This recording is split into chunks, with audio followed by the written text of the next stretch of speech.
Alright, hi, this is Natalie Smith, and we will be doing big idea number 4. Within this, we will be talking about essential knowledge for C2, which is environmental factors influence the expression of the genotype in an organism. Okay, so right now, I'm just going to give a little list of some different environmental factors that could influence the expression of genotype in an organism. And some of these would include the different seasons, the pH of soils and things like that, the amount of UV and sunlight that there are, the sex you are, or the sex that the organism is, and also chemicals that are in the air and soil and just around the organism. Okay, so the first environmental factor that we'll be talking about would be seasons. And around here we have 4 main seasons, which would be summer, fall, winter, and spring.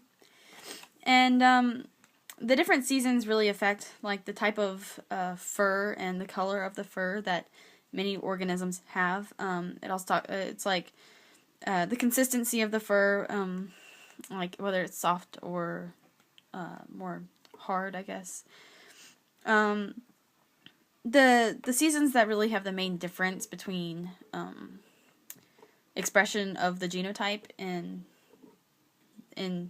because of the genotype, the phenotype, would be really summer and winter. In the summer, a lot of animals have darker fur because it's easier to hide in the summer. Things are growing, and so it's easier to hide in like the darker places in the summer. But for winter, like when it snows and things like that, it's a lot easier to hide when your fur is white because you can like hide in the snow and blend in, kind of like camouflage. So the seasons really help with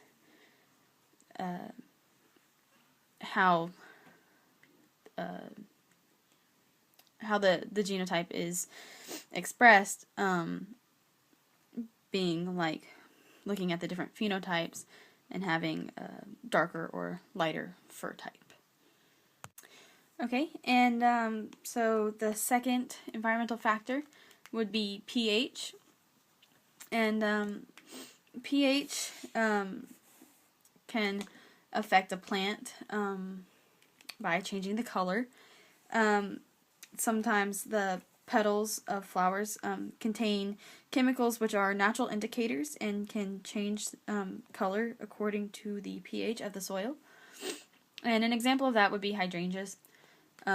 In basic soils, where the pH is more basic, the flowers are blue. And in acidic soils, the flowers are pink.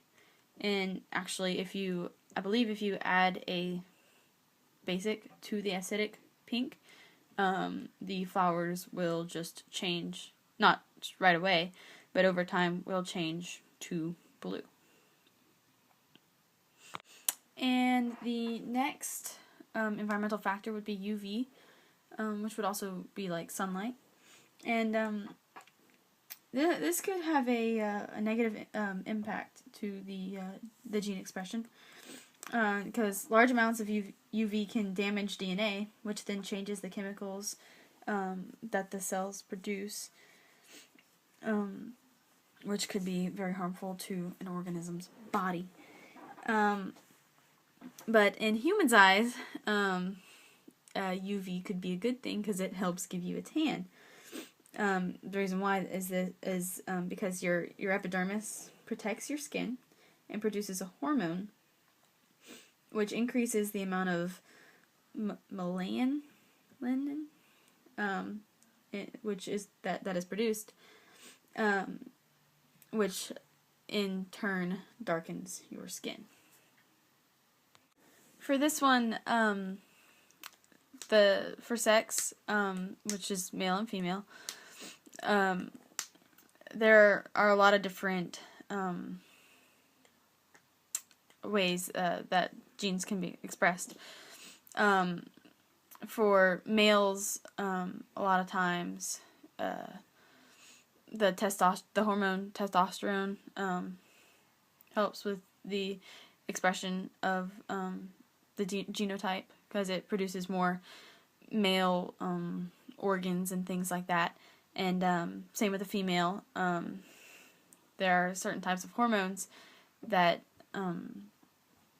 females produce that help with all that. And there are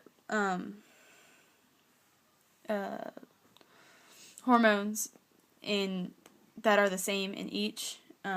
Like both sexes have these hormones, like testosterone, but that hormone in particular is more concentrated in males, which helps bring you the difference between males and females.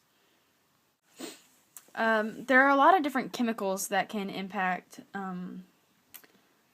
gene expression. This could be from like chemicals in the water and things like that. Some chemicals can decrease the amount of oxygen in the air, which causes different genes to be expressed so that it's easier to breathe in these types of environments.